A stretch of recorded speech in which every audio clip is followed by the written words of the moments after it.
All right, everyone. Today we will be going over chapter 7, which is the skeletal system. Okay, just some roots, prefixes, and suffixes that you will need to know as we move through this chapter.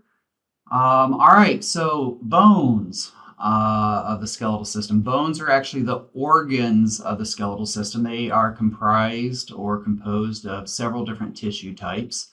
Bone obviously has bone tissue, cartilage, ligaments, dense connective tissue, bone and nervous tissue. Bones are very much alive. They have blood vessels, nerves running through them, through those Haversian canals, those central canals that we talked about earlier. We know that bones provide support and they protect softer tissues. Your pelvic bones protect some of the female internal reproductive tissues. Your rib cage protects your heart and your lungs. Your bones also provide movement, obviously, and they're attachment sites for muscles. Your red bone marrow. We have red bone marrow and yellow bone marrow. Red bone marrow produces the blood cells, your red blood cells, white blood cells, and platelets. The red blood cells, white blood cells, and platelets we call the formed elements. And bones also store calcium and phosphorus, among other elements. All right, so we can classify the skeletal system, break it up into two different divisions, the axial skeleton and the appendicular skeleton. We kind of went over this when we were talking about the body, I believe in like chapter 1. So the axial skeleton consists of the skull, the neck, and the trunk.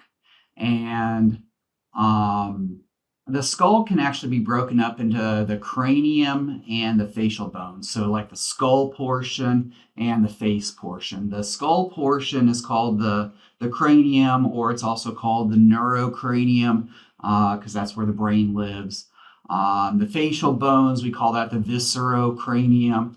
The neck really only has one bone called the hyoid bone.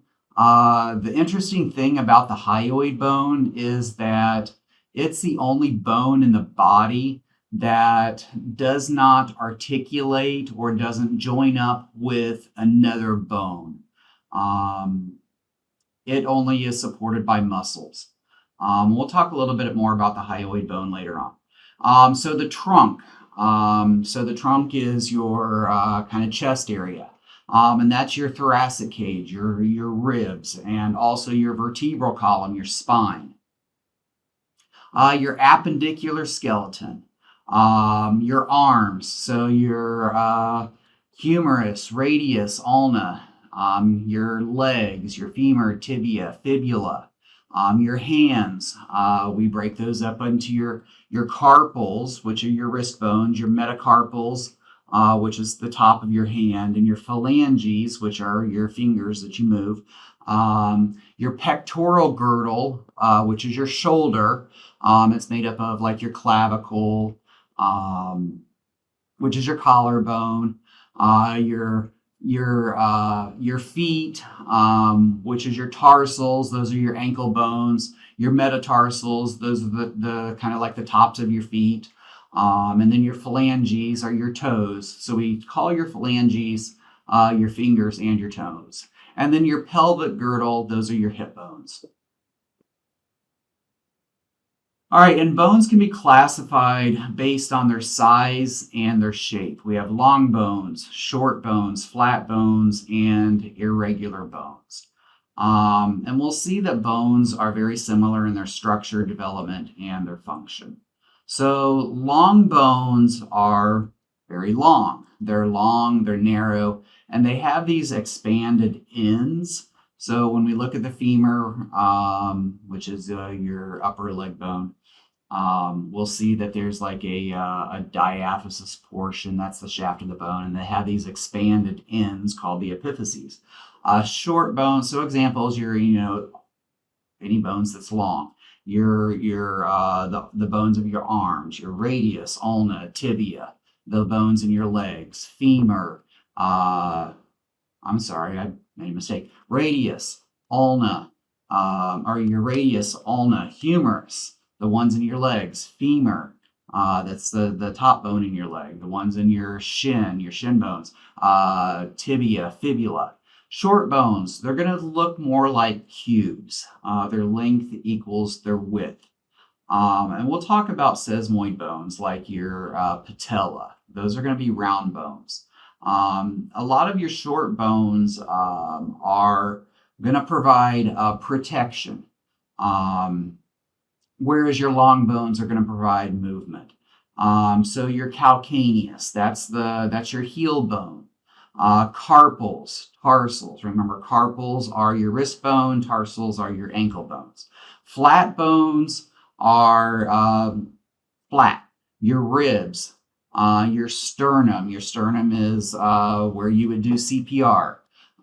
Your bones of your skull, your frontal bone, parietal bone, occipital bone, temporal bone. Irregular bones really don't fit into a category. They just have various shapes, and they also provide protection. Your zygomatic bone is one of your facial bones.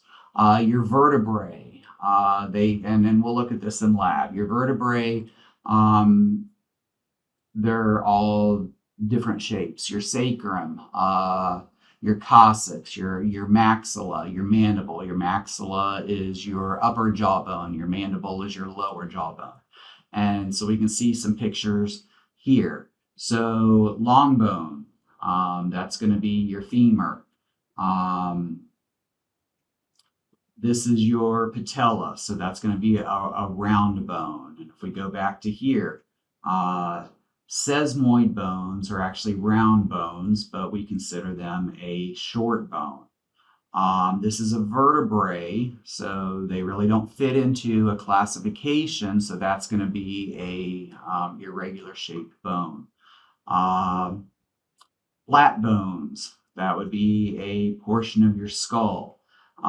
This would be your one of your metatarsals. So if we go back up here, or one of your tarsal bones. So that's going to be a short bone as well. All right, so we're going to talk a little bit about the structure of a long bone.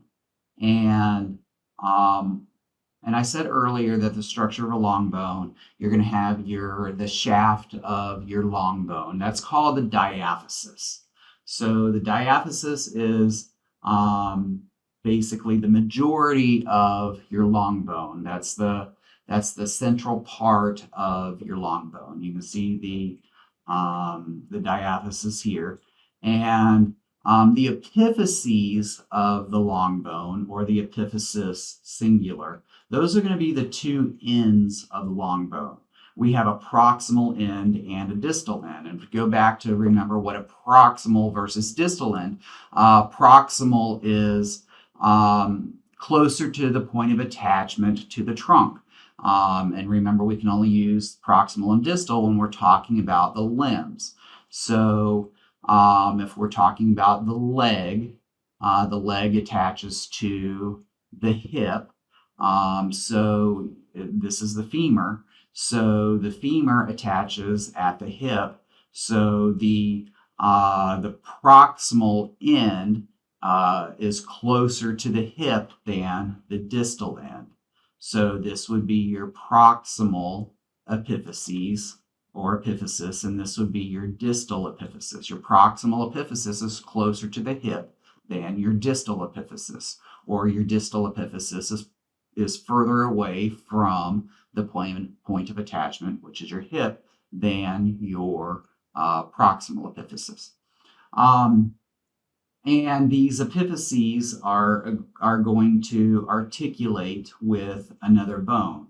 So this little ball and socket joint right here, that's actually going to go into your hip joint, which is actually called the acetabulum.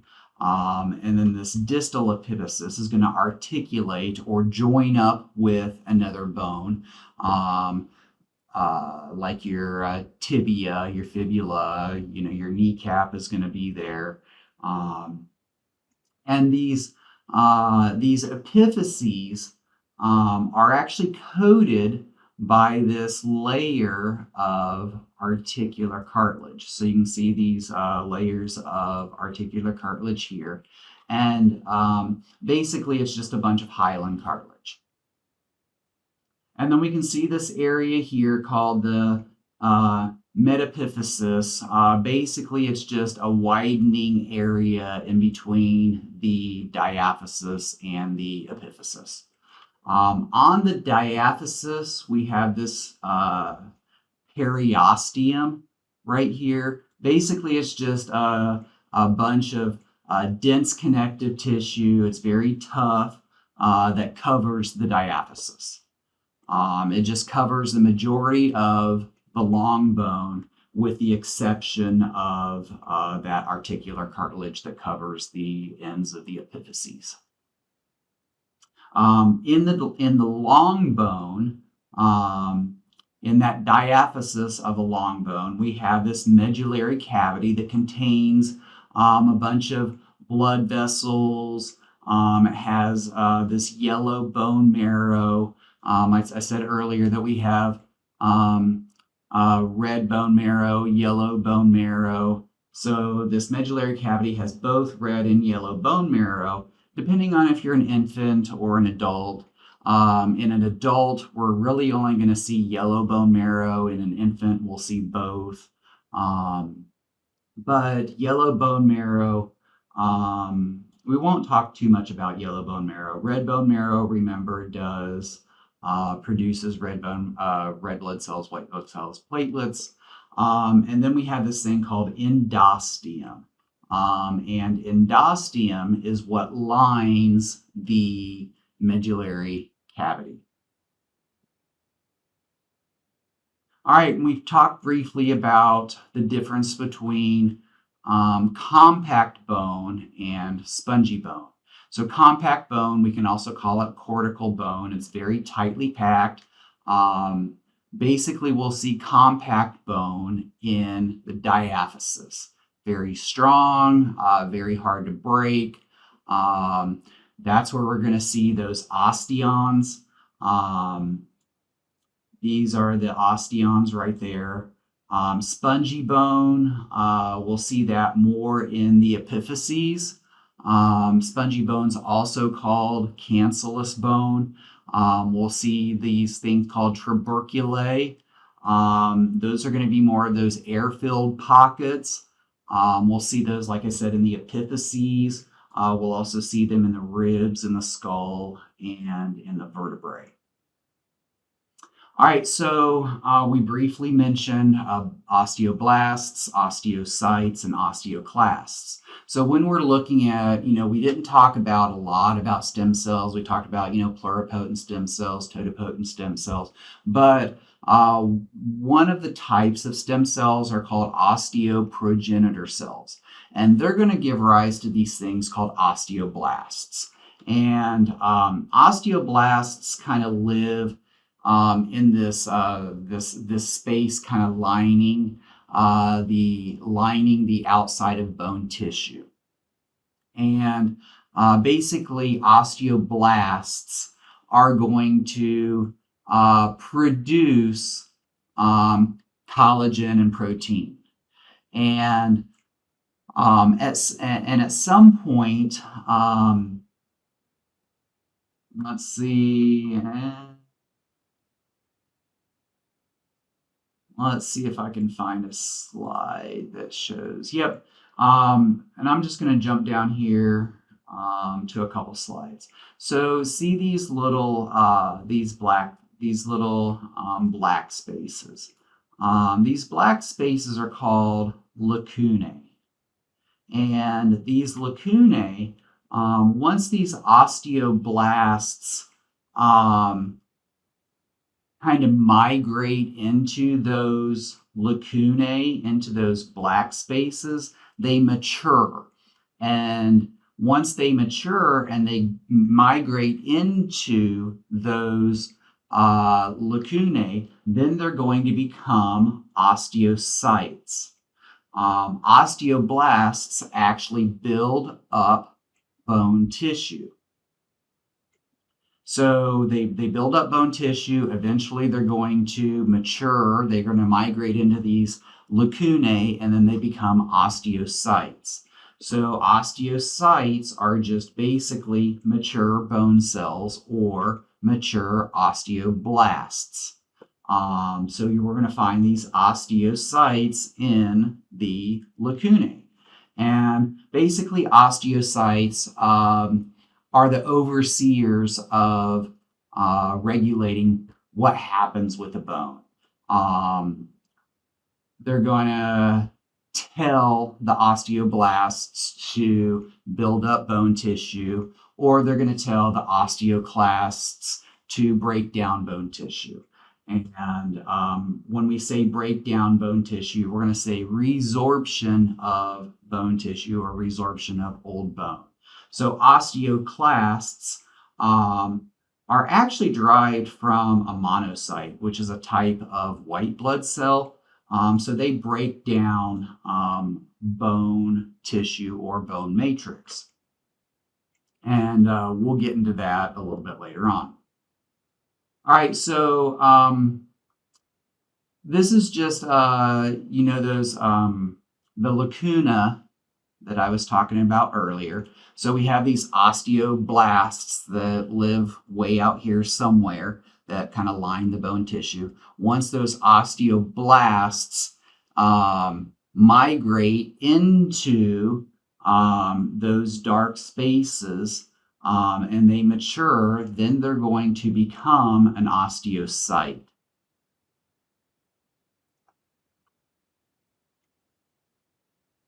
All right, so lacunae, I mentioned before, those are those empty spaces in those chambers of bone where osteocytes live. We also have these cannuliculi. I love that word. Those are tiny passageways that osteocytes exchange nutrients and wastes. So you really can't see them, but there's our lacunae there, there's our lacunae there. And then between them, you can kind of barely see these little black lines. So those are going to be the cannuliculi. So they're going to provide the nutrients for the osteocytes. And those are actually gap junctions. Also provide cell-to-cell communication. Remember, gap junctions are for communications between cells. So osteocytes can communicate with one another. All right, and then we also have this extracellular matrix. I already said collagen fibers, a bunch of the inorganic salts. Remember, calcium, phosphorus are going to be the two big ones. And then that collagen fibers, that collagen, remember, very, very strong. Resilience, strength, which is why bones don't break very easily.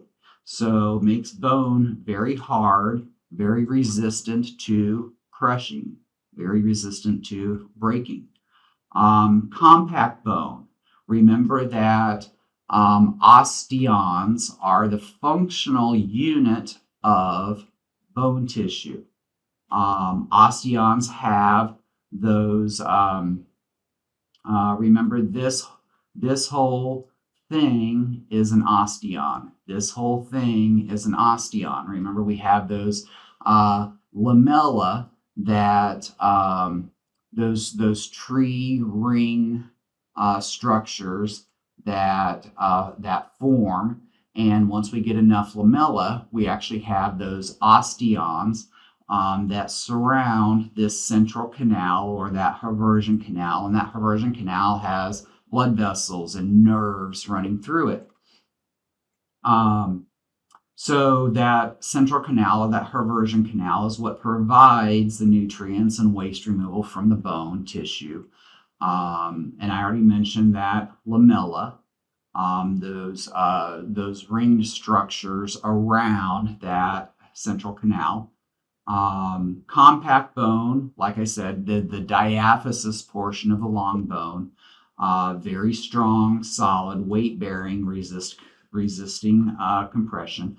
Spongy bone, also called cancellous bone, down here has a bunch of that air-filled pockets. Those branching plates are called tuberculae.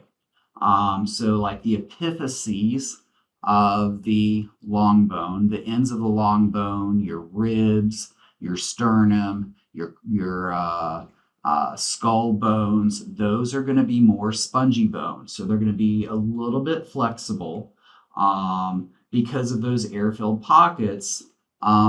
It's going to weigh less than compact bone.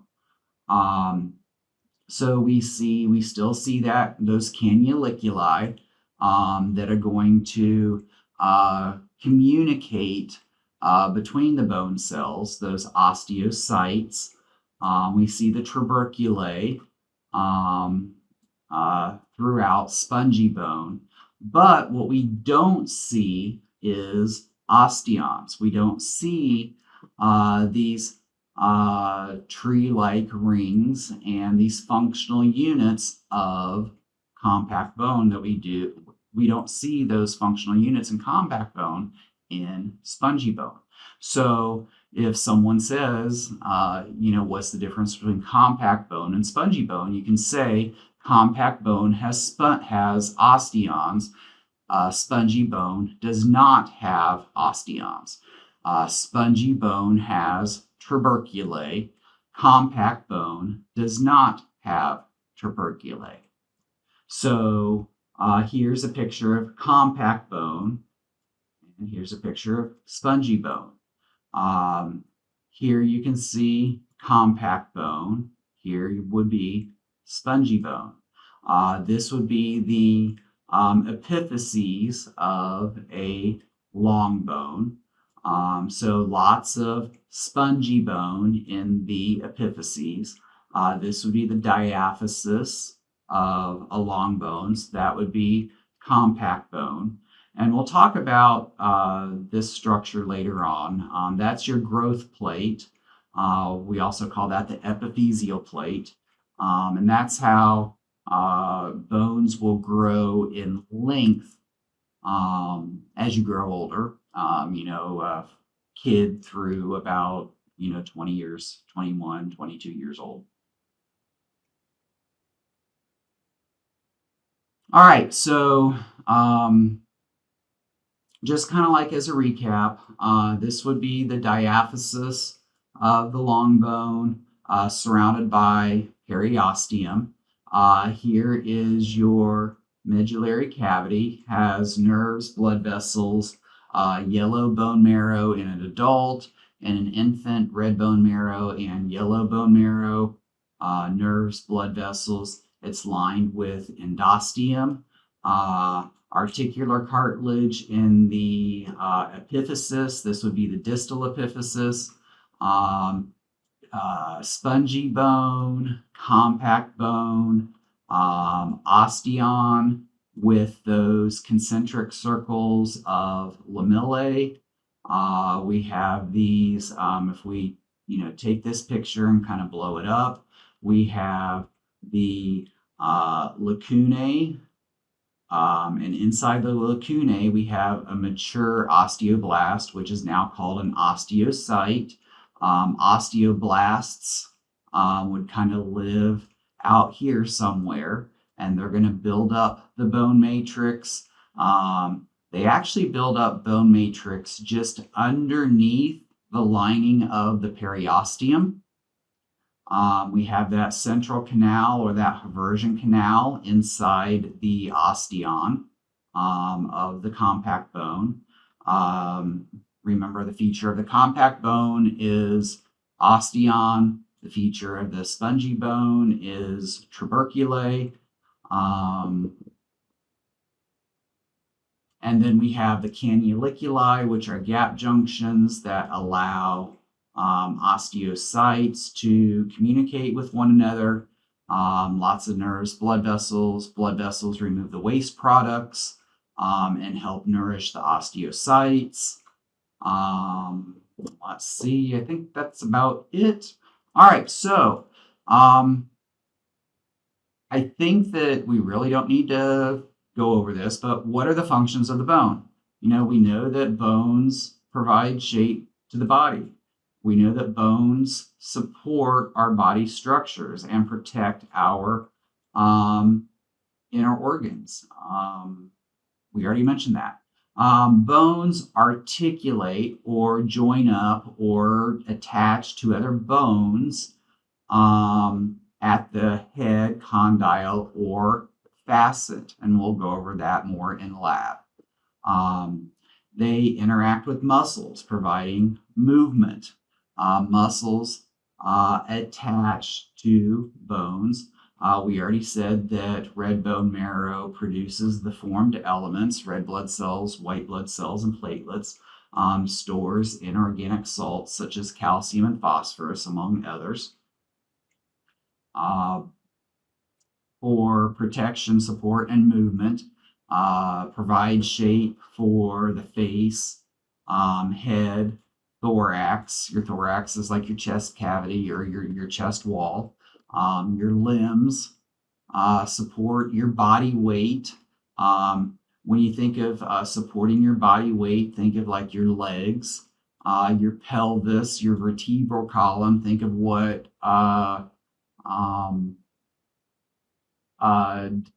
bears the weight when you walk. Protects your brain, your neurocranium, your ears, your eyes, your viscerocranium.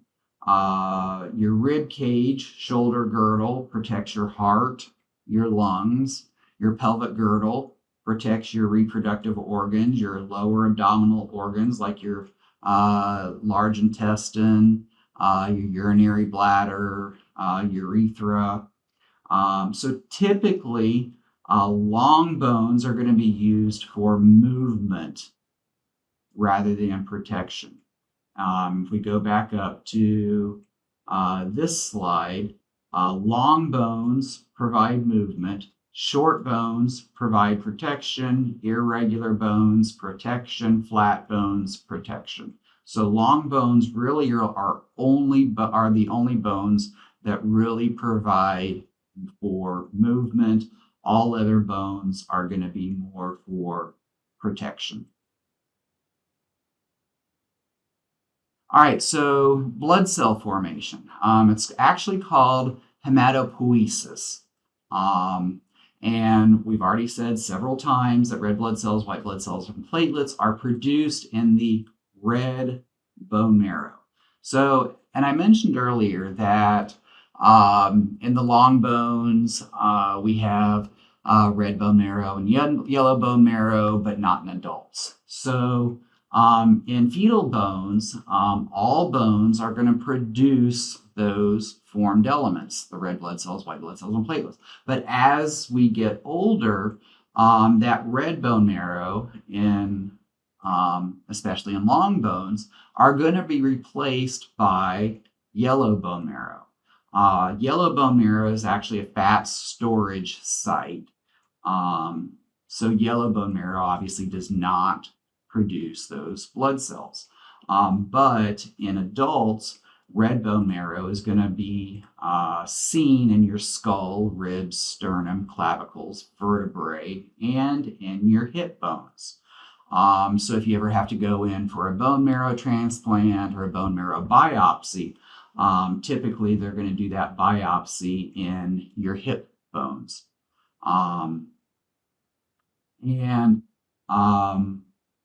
We do bone marrow transplants to treat a variety of conditions, leukemias.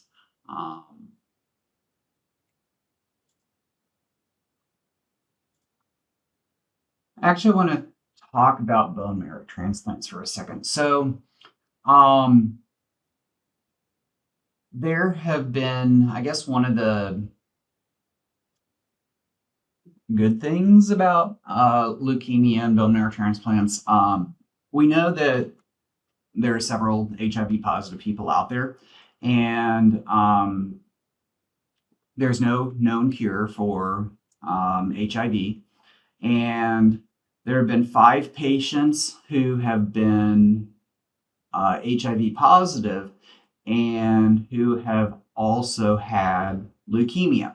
And I mentioned that bone marrow transplants are treated with a bone marrow transplant. And these patients, once the leukemia has been treated with bone marrow transplants, it's actually wiped out their HIV. So they are no longer HIV positive. So it's actually a good thing, not that they had leukemia, but it's a good thing that they had the biopsy, because now we are looking at ways to why did that bone marrow transplant cure these patients of HIV? And it's not it's not financially responsible to treat every HIV positive patient with a bone marrow transplant, to treat their HIV or to cure them of their HIV. But it's just interesting that it leads us down another road of research to figure out why that bone marrow transplant cured these patients of HIV. All right, so about 70% of your bone matrix consists of these minerals, or these inorganic salts. And we know, calcium and phosphorus are going to be the 2 big ones. And it's found in, and most of these salts are going to be found in this chemical compound called hydroxyapatite. It's not called calcium phosphate or calcium phosphorus, but it's called hydroxyapatite. And there's a chemical structure if you want to know it. You don't have to know it. But we know calcium, phosphorus are the 2 big ones. But bones also store magnesium, sodium, potassium, and carbonate ions. And osteoporosis is actually a condition that results from loss of bone mineralization. And we'll talk about that in the next, I believe it's the next slide. And calcium is actually a big proponent of skeletal muscle contraction, nerve impulse conduction, and it's actually regulated by the parathyroid hormone and calcitonin. So what happens if you have too much or too little calcium in your blood? So remember, we have these osteoblasts and these osteoclasts and osteocytes. So let's say that you have, and remember, these are negative feedback loops that are regulated by the hypothalamus. Remember, hypothalamus, 99.9% of your negative feedback loops. So your blood calcium is too high. We want to lower your blood calcium levels. So your blood calcium levels are too high. That's going to go to your thyroid gland, monitored by your hypothalamus. Your hypothalamus says, hey, my blood calcium levels are too high. It's going to say that it's going to send that to the thyroid gland. Your thyroid gland says, yes, it's too high. Your thyroid gland then releases this hormone called calcitonin. Calcitonin is going to tell the osteocytes that your blood calcium level is too high. So your osteocytes would then tell your osteoblasts that we need to take calcium from the bloodstream and throw it into your bone tissue. And then your osteoblasts would deposit that excess calcium just underneath that periosteum in your long bones, or in whatever bones, but predominantly your long bones. It would deposit that excess calcium just underneath that periosteum of the diaphysis of your long bones, and that your blood calcium levels would hopefully return to normal. Now, on the flip side, if your blood calcium levels are too low, we want to raise them. Your blood calcium levels are too low. Your hypothalamus would say, yes, your blood calcium levels are too low. It would go to the parathyroid gland. Then your parathyroid gland would release this hormone called PTH, or parathormone. Then your parathormone would stimulate the your osteocytes to oversee. Remember, osteocytes oversee everything. Your osteocytes would then tell your osteoclasts to break down some of your bone matrix. So your osteoclasts would break down your bone matrix, take some of that calcium from your bones and throw it back into your bloodstream, and hopefully your blood calcium levels would go back to normal. Now, I mentioned that osteoporosis is a condition that results from loss of bone mineralization. Now, let's say that you have low blood calcium. Let's say you're postmenopausal, and you're not taking any calcium, and phosphorus, or vitamin D supplements, and you have chronic hypocalcemia, or let's say you're anemic, anorexic, and you're not getting your nutrients, and you have chronic hypocalcemic. Your bone matrix is going to continue to be broken down by these osteoclasts, and you're going to see chronic loss of bone mineralization due to chronic hypocalcemia. So you're going to be at risk for osteoporosis. All right, so what would be the effect of bone growth on insufficient dietary calcium? So you have insufficient dietary calcium, so low calcium. Calcium ion is 2+. So would the spongy bone formation of spongy bone be increased? So if we have low blood calcium levels, so we are hypocalcemic, basically we're going to release calcium from bones. We are getting rid of our bone matrix. So we're not going to see formation. And really, we're not talking about spongy bone. We're talking about long bones. We're talking about more diaphysis. So we're talking about the bone matrix. So that one would be out for two reasons. One, spongy bone, and two, the word formation increased.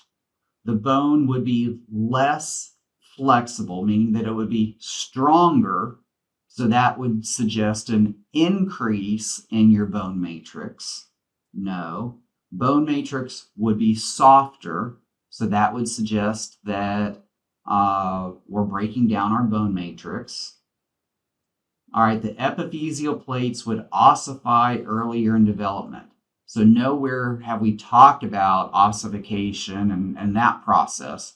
So no. All right, your bone matrix would be softer. We are releasing calcium from bones.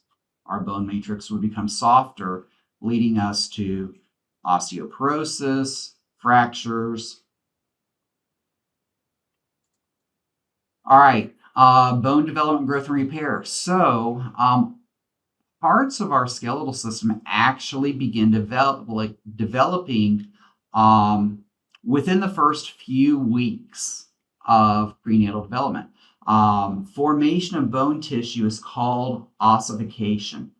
So typically what happens in the womb is we first develop cartilage, and then we replace that cartilage with bony tissue. And then that cartilage will get converted into bony structures into adulthood.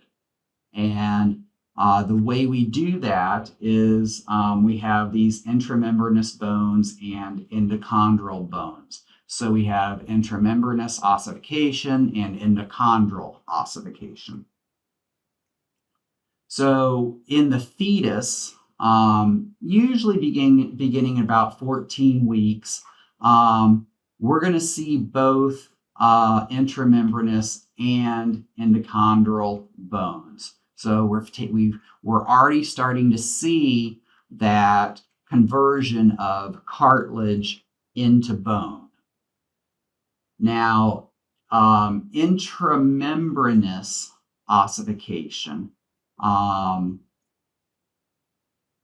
intramembranous bones. So those are going to be bones that have kind of membranes connected to them. So like flat bones, clavicles, sternum, and some of your facial bones, like your zygomatic bone. Those are going to be bones that have kind of sheets of primitive connective tissue associated with them. And what we're going to do is we're going to replace that undifferentiated connective tissue with bone.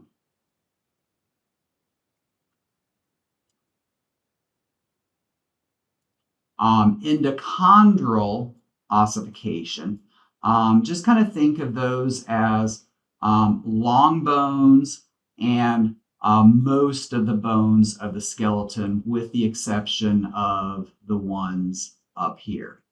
And those basically, we're going to start out with hyaline cartilage, and we're going to eventually replace that hyaline cartilage with bone. So we're going to usually, your intramembranous bones are going to be found in the head, clavicles, sternum, so flat bones of the skull, clavicles, sternum, facial bones. So a lot of your bones in the head are going to be your intramembranous bones, and then your endochondral bones are going to be more long bones and most of your skeleton.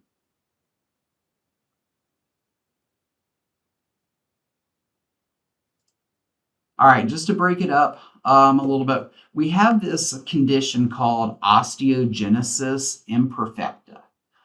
So osteo, bone, genesis is to create, and imperfecta is not perfect. Basically, it's a hereditary collagen defect. And remember, I told you that anytime you see collagen defect, remember, collagen has a very precise structure. And that anytime you see collagen defect, think of defect of bone tissue or defect of your connective tissue. So here in this case, the bones are very brittle, and the fetus can have a lot of bone fractures. So when these babies are born, they could have fractures coming out of the birth canal. These children might fracture a bone when they sneeze. If they fall on the playground, they could break their arm. And in some cases, these parents, they go to the ER time after time because of multiple fractures. And I know we actually had a case in my family where my aunt was arrested because because of so many ER visits, and Child Protective Services was called, and because of all of these fractures, and it turns out that they did genetic testing and found out that that her kid had this condition called osteogenesis imperfecta. and of course she won the case because the fractures were not due to child abuse. It was due to this osteogenesis imperfecta. All right, so intramembranous bones. Remember, connective, going back to this slide, connective tissue, undifferentiated, primitive connective tissue, flat bones of the skull, your cranium, clavicle, sternum, facial bones. So a lot of the bones in your head are intramembranous bones or intramembranous cartilage that we're going to turn into bones. We're going to replace that undifferentiated connective tissue, that primitive connective tissue, with bony tissue. We talked about pluripotent stem cells. We really didn't talk about multipotent stem cells, but we also have this mesenchymal cells, these mesenchymal cells, which is basically a multipotent stem cell. It's another type of stem cell that's going to be responsible for differentiating these that tissue into osteoblasts. They're a little bit more limited than the pluripotent stem cells, but we're not getting into that. Remember that osteoblasts deposit that bone matrix, and remember that osteoblasts become osteocytes once they mature in the lacunae. So now we have these mesenchymal cells, or this mesenchyme forms on the outside of the periosteum, and that's how these intramembranous bone turns in, or this intramembranous cartilage, or this intramembranous connective tissue turns into bone, because this mesenchyme forms on the outside of the periosteum. Now we have these things called ossification centers, which we'll see on the next slide. And if this ossification center was removed, then bony tissue would never form. Or if that ossification center was removed, then that bone would stop growing, or that connective tissue would stop turning into bone. So here is like that. Here's a kind of picture of that ossification center. And you can see that that ossification center kind of developing into bony tissue. Now, let's say that at some point we remove that ossification center. At some point, anywhere during the conversion of converting that primitive connective tissue into bone, if that ossification center was removed, then that conversion would stop, and that bone would stop growing. Now, why would we remove that? Well, we wouldn't do it on purpose, but let's say that a child had a fracture, and that ossification center was damaged.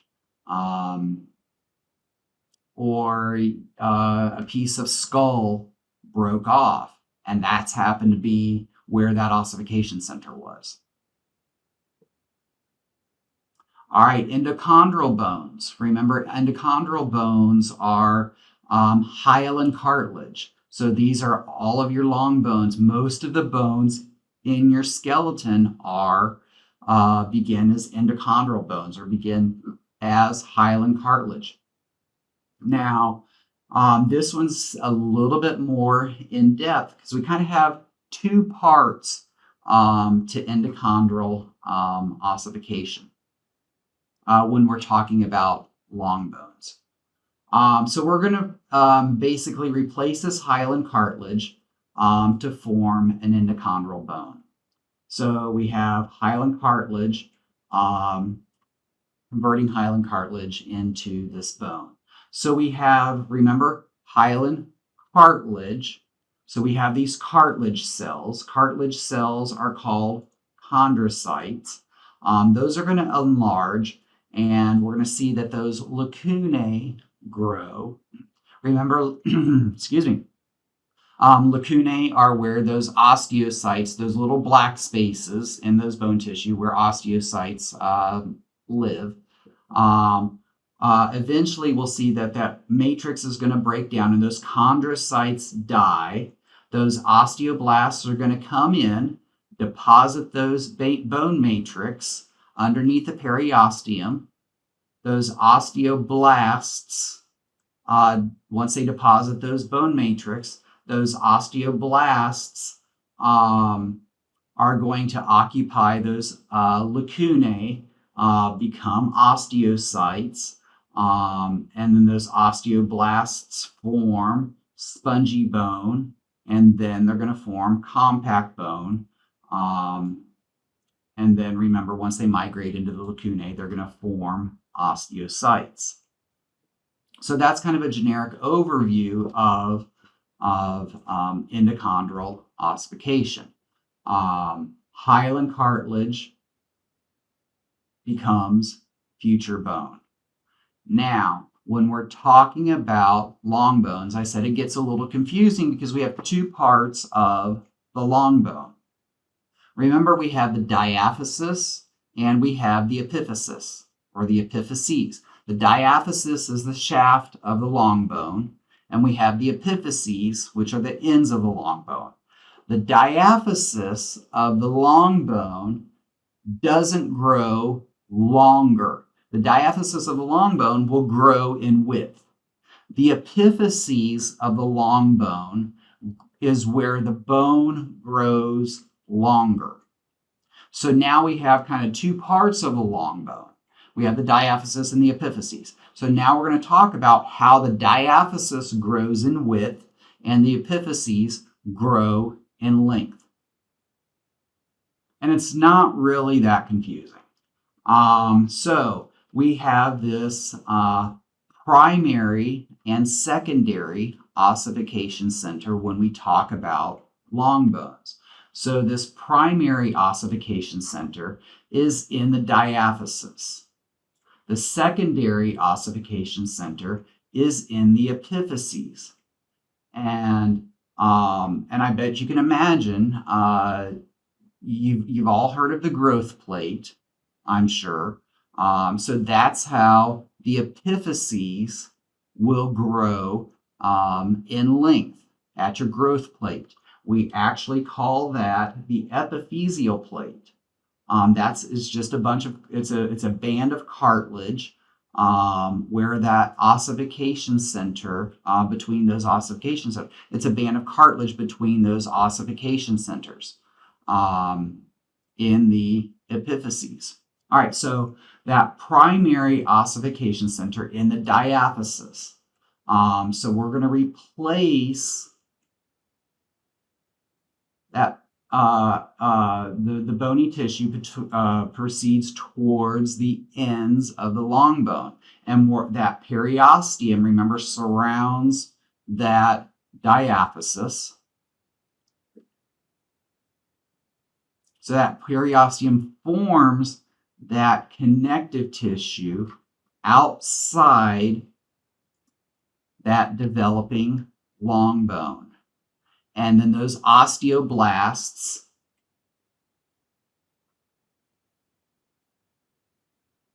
deposit compact bone underneath that periosteum around that disintegrating cartilage. So osteoblasts deposit bone matrix underneath the periosteum of that long bone, the diaphysis of the long bone, where that hyaline cartilage is disintegrating. And then in that secondary ossification center, that epiphyses, that's where we're going to see the bone grow in length, that epiphyseal plate or that growth plate. So here, this is our hyaline cartilage. We're going to have our primary ossification center in our diaphysis. We're going to have our secondary ossification center in our epiphysis. So we have our growth plate or our epiphyseal plate. And as our bone gets longer and wider, remember the diaphysis is going to get wider, the epiphysis is going to get longer.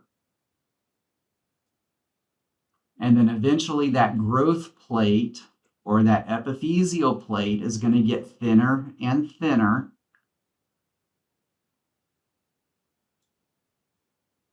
And once we really don't have, and there's more epiphyseal plates or epiphyseal lines or growth plates, whatever you want to call them, once we don't have any more epiphyseal plates, then our bone is done growing in length. Now our bone can continue growing in width, and we'll talk about that later.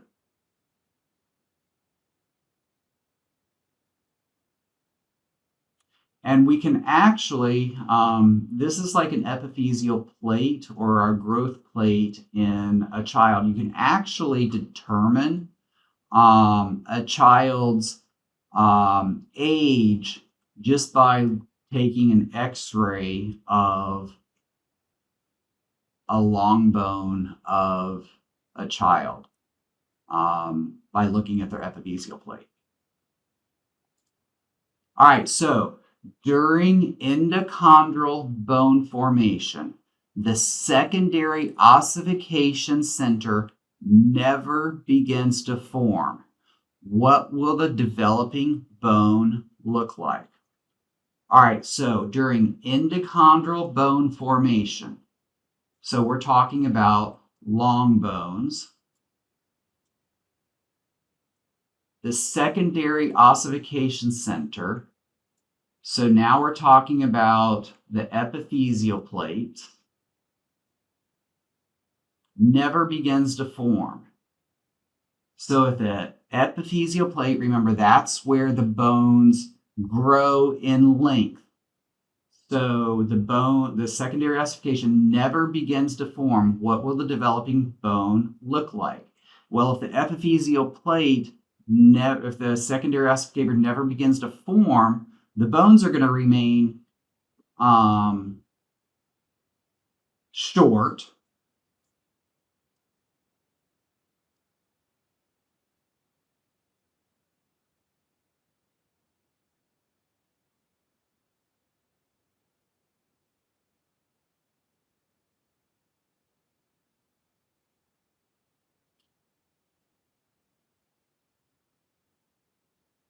So we'll see if that's one of the answers, which I already know it's not. All right, so the bone will remain in its cartilaginous model form. The bone will remain cartilaginous in the middle, the diaphysis, until adulthood, when the cartilage will ossify. So since we're talking about the epiphyses, we can cross off that one. The ends, the epiphyses of the bone, will remain cartilaginous during development. So no. The epiphyseal plate will exist between the two formed ossification centers. All right, so really, so far, none of the answers we can choose. We can get rid of one.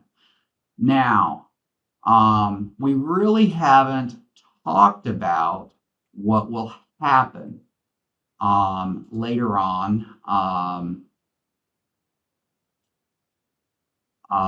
in endochondral bone formation.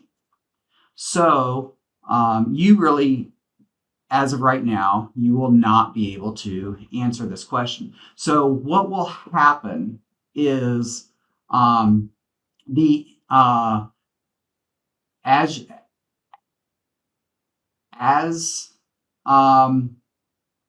you can imagine, since there's no ossification center, we can't convert that hyaline cartilage into bone. So we could actually throw out D because we are going to have an epiphyseal plate. We still have that epiphyseal plate. We still have that layer of hyaline cartilage. But we just can't convert it over into bone. But what's going to happen, and we'll see this in a few slides later on, is that eventually, when we go through puberty and all of our hormones start raging, eventually, all bones, all cartilaginous bones, all hyaline cartilage will eventually turn to bone.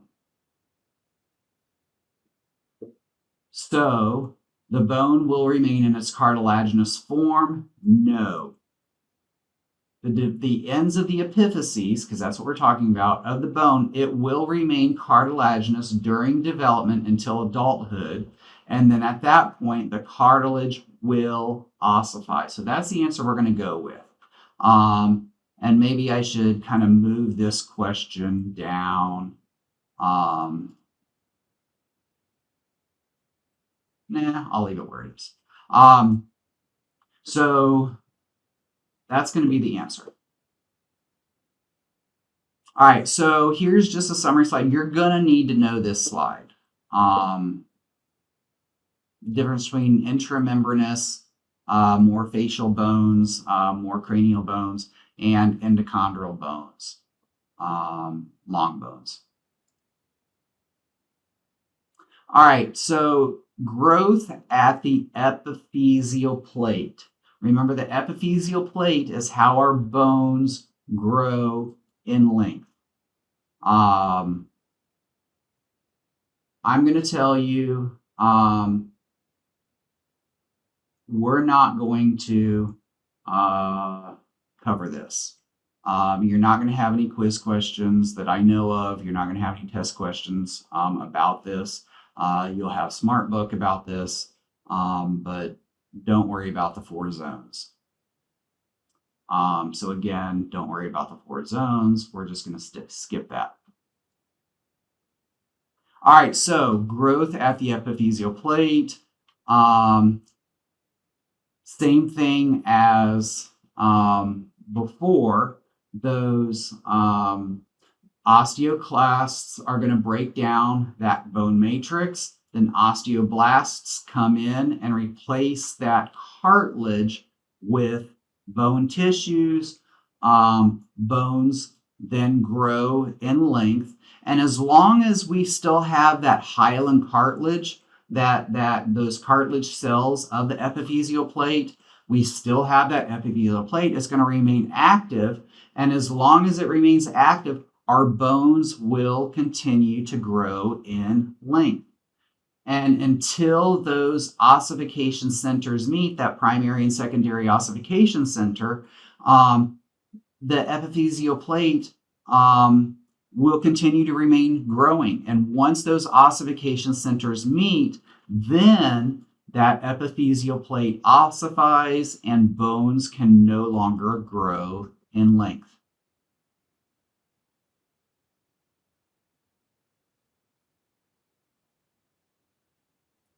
All right, so really the only thing that you're going to need to know on this slide, I mean, you can read this slide if you want, but by about midway through your 20s, all of your bones are nearly completely ossified.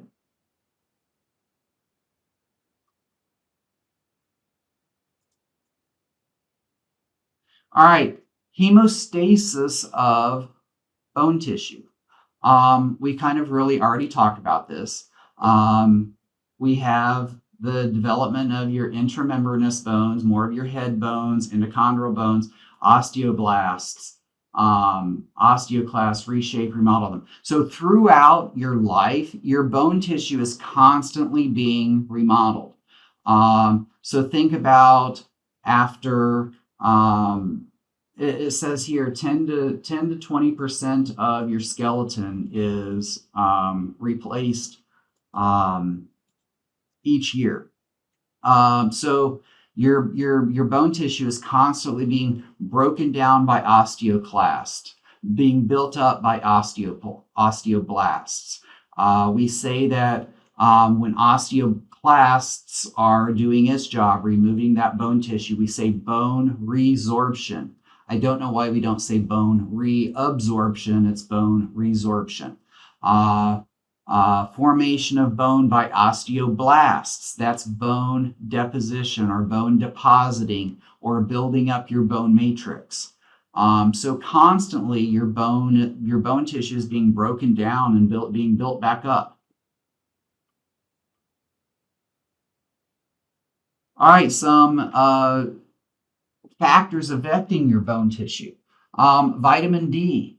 You need vitamin D. Vitamin D helps calcium absorption in your small intestine. If you have a deficiency in vitamin D, that's going to cause rickets. Here is a person with rickets. Your legs are kind of very, very bowed out. Vitamin A affects osteoblastic and osteoclastic activity. It's going to slow down bone development deficiency. Vitamin C, collagen. Remember, collagen is a protein fiber that will result in slender, fragile bones. We really don't see these too much anymore. But when actually vitamin D and vitamin C deficiency, we saw that a lot in people who came over on ships from England because vitamin C is big in fruits, vitamin D, milk. You couldn't store fruits and milk on the ships coming over from England because it took months and months to get over here. So we saw a lot of kids with rickets and vitamin C deficiency. Growth hormone. We have two different types of growth hormone deficiencies, depending on when that deficiency happens. So growth hormone obviously helps you grow,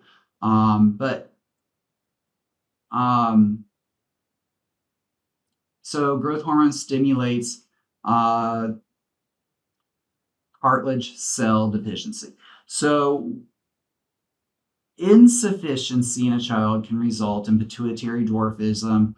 We have a lot of different types of dwarfism, obviously leading to a decreased rate of cell division of cartilage cells in the epiphyseal plate. So there's lots of different types of dwarfism, but when we have an excess in growth hormone, depending on when that excess in growth hormone happens, we have two different conditions. One is called acromegaly and one is called gigantism. So if you have an excess of growth hormone as a child, that's going to cause a condition called gigantism. So remember, your long bones are still growing in length as a child. Remember, you haven't hit puberty. Those endochondral bones are still being formed, converted from hyaline cartilage to bone tissue. So if you have too much growth hormone, your bones are actually going to get larger in size and length. So gigantism is prior to puberty. You're going to see long bones being longer. And this is just an example of gigantism. Now, acromegaly is an excess of growth hormone in an adult. In an adult, all of your long bones have been converted from hyaline cartilage to bone tissue. So we're not going to see any more lengthening of a bone, but we will see an increase in width of your bone. So these people with acromegaly, or these people with excess growth hormone in an adult, you will see prominent facial features. These bones of your face are going to appear very thick. They're going to have very thick fingers, very prominent facial features. Acromegaly here, very thick fingers. Their bones aren't longer because they've already reached, the age of 25 when nearly all of your bones have completely ossified. So this is acromegaly in an adult. So their bones are going to be thicker, but not longer. All right, thyroid hormone. Your thyroid hormone is called thyroxine. It stimulates the replacement of cartilage with bone in the epiphyseal plate. If you have a thyroid disorder, it can enhance osteoblastic activity. So you're going to build up your bone matrix. We talked about the calcitonin and the parathyroid hormone, PTH or parathormone. That stimulates osteoclastic activity. That enhances your bone breakdown. Sex hormones, your androgens, estrogen, testosterone, that promotes bone formation. It stimulates that ossification of your epiphyseal plate so that your bones don't grow longer. Physical stress, exercise stimulates bone growth. I told you that bones don't grow longer, but they can still grow in width. So think about, after 25 years old, if you do a lot of weightlifting and you develop that muscle mass, you have to, as you develop muscle mass, your bones have to accommodate that increase in muscle mass. And when you do that, you have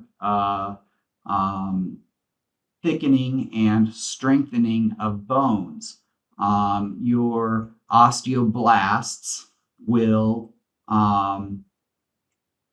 deposit that compact bone beneath the periosteum of diaphysis, resulting in bone thickening. Because if you have that increase in muscle mass without the thickening or the increase in thickness of the diaphysis, then that muscle mass, that increase in muscle mass, could actually fracture the bone, snap the bone, while you are lifting weights, and definitely don't want that to happen. All right, so I said that the muscles attach to bone, and we'll look at this in lab a little bit. So these would be different muscles that would attach to bones. We have specific sites on bones that would attach for muscles to attach. All right, so fractures. Fractures can be classified by the cause and nature of the break. So it can be, for cause, it can be either a traumatic fracture, usually as a result of an injury. If you get in a car crash, if a tree fell on you, if you sporting injury, or it can be a pathologic or a spontaneous fracture that's caused by a disease. We talked about that osteogenesis imperfecta. or it can be classified by the nature of a break. Typically, a simple or a closed fracture does not penetrate the skin or a mucous membrane. A compound or an open fracture, typically you will be able to see the bone protruding or sticking out of the skin or mucous membrane. So when we look at the fracture, a green stick fracture is kind of like a partial fracture. Typically, you just kind of bent the bone a little bit and you just have a little bit of fracture. A fissured fracture is just a longitudinal fracture. A comminuted fracture, you have several different breaks in the bone. A transverse fracture, remember that transverse plane, just a fracture straight across. Oblique fracture is at an angle. A spiral fracture is a result of twisting the bone. And that's usually, you'll see that in child abuse cases.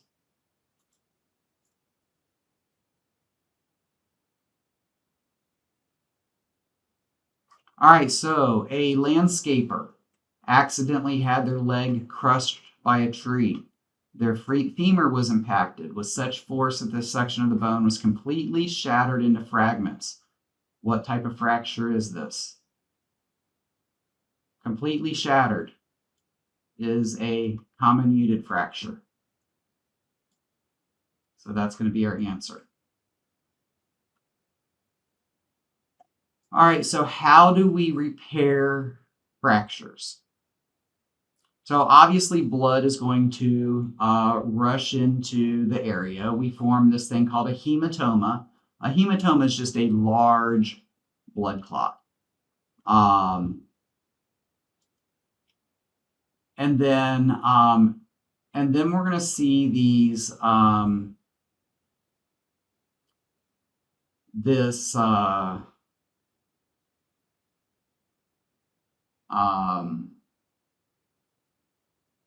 this soft callus, this cartilaginous callus, where osteoblasts come in. They're going to produce some spongy bone. Phagocytes are going to come in, kind of remove all of that bad gunk. Granulation tissue appears. Fibrocartilage is produced. The bone's going to be remodeled, hopefully as close to its original shape as possible. Osteoclasts, phagocytes are going to come in to help remodel that bone, remove excess bone, remove that clot, that hematoma that was formed, remove any damaged tissue, and then eventually we're going to see this hard, bony callus. And that's where that cartilaginous callus, that soft callus, is going to break down. Osteoblasts come in to rebuild that bony tissue, and we're going to see that hard callus fill that space where that hematoma once was. So here's kind of a picture version. So the steps of a fracture repair, the steps that you're going to have to know. So one is a hematoma forms. That's the first thing. And then the second thing is that granulation tissue and fibrocartilage develops. Then the third thing that happens is osteoclasts and phagocytes clear away the debris. And the fourth thing that happens is a bony callus forms. So those are the 4 steps that you will need to know in order. A hematoma forms, granulation tissue and fibrocartilage develops, osteoclasts and phagocytes clear away the debris, and a bony callus forms. Those are the steps that you're going to need to know for your quiz and your exam. All right, so one of your friend's femur is short, abnormally short and curved. When asked about it, they tell you that when they were young, they fell from a tree and fractured the femur at the distal end, so towards the knee. The pediatrician urged their parents to allow your friend to receive surgery for their fracture, but they refused. What most likely happened to result in the abnormal femur? All right, so kind of think about what happens. Abnormally short and curved. So lack of physical therapy caused the muscles of the leg not to heal correctly, inhibiting bone growth. So they were young. They were very young. So here we're talking about bone development.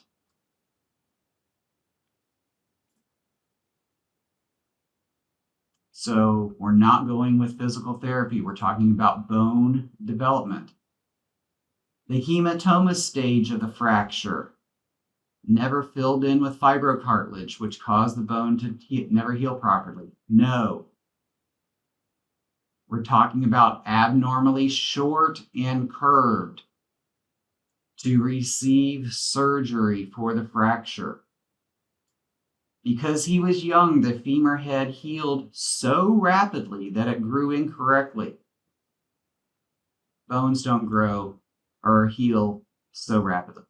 All right, because the epiphyseal plate was not repaired, any subsequent growth in the bone was stunted and abnormal. So when you break your epiphyseal plate at a young age while your bone is still developing, it has to be surgically repaired. If you do not surgically repair your epiphyseal plate, your growth plate, then your bone will grow abnormally. So that's the wording of this question to try and get you down to think about the epiphyseal plate. He was very young, fractured his femur at the distal end, in the epiphysis.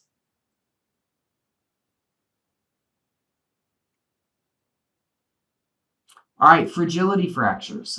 Fragility fractures are fractures that occur from a fall at less than standing height. So if I'm just standing and if I fall down, that's a fragility fracture if I fracture something. And it's actually a sign of low bone density, osteoporosis, osteopenia.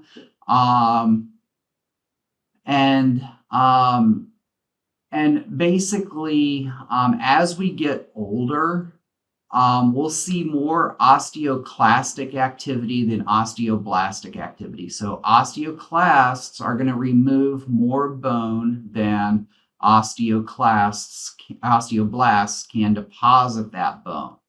And that's going to lead to bone loss. Osteopenia is slight bone loss, and if it's not corrected, it can progress to osteoporosis, severe bone loss. And osteoporosis, severe bone loss, actually weakens that bone matrix. And it's estimated that 50% of women and 25% of men over 50 have at least either osteoporosis or osteopenia.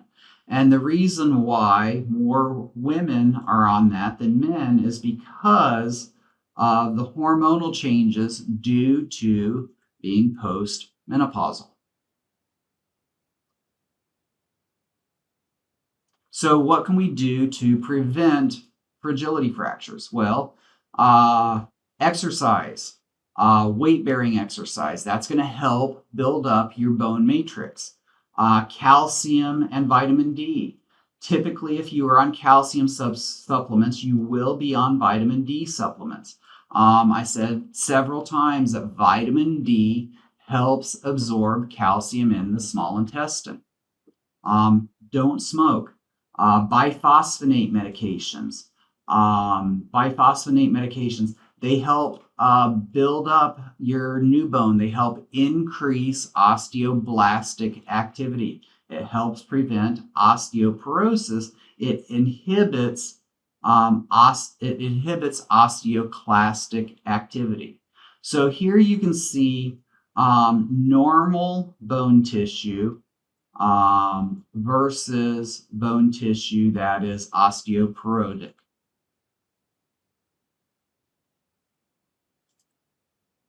All right, so your skeleton. Your skeleton. We have about 206 bones in the body. See, some people have extra bones. Some people lack certain bones.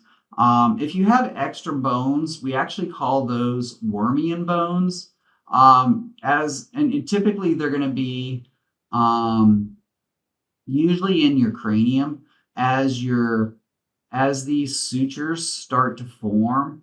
They might not form correctly, and they might form these extra bones. They don't mean anything. They might you might have small bones in your tendons that might not provide any function. You might have an extra vertebrae, really doesn't do anything. In the axial skeleton, we have 80 bones, as long as we don't have any extra bones. So in your skull, remember we have our cranium and our facial bones. We actually have bones in our middle ear. There's 3 bones, the malleus, incus, and stapes.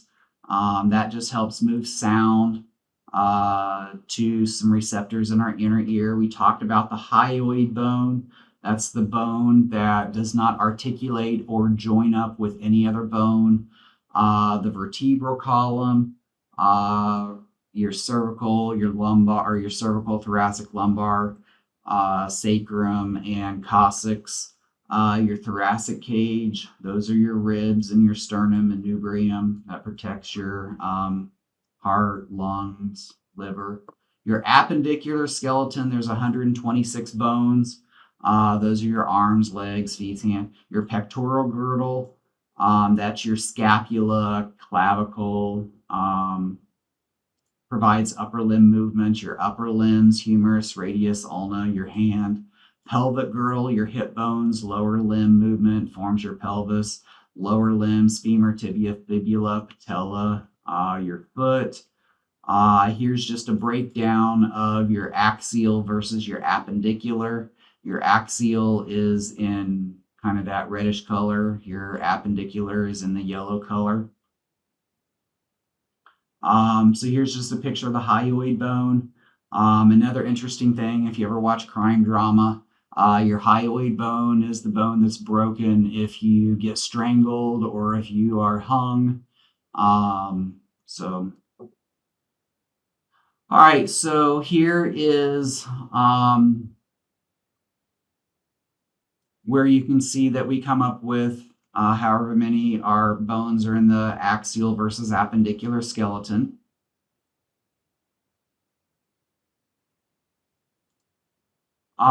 This you will need to know. Definitely the underlying ones. Definitely for lab as well. Different structures of the bone. What is the condyle? What is the crest? What is the epicondyle? Epicondyle does not serve as an articulating surface, so it does not serve as a joining surface for another bone. Some of these I've already gone through. A sinus, I think I covered that in chapter 1. It's a cavity within a bone. We talked about sutures.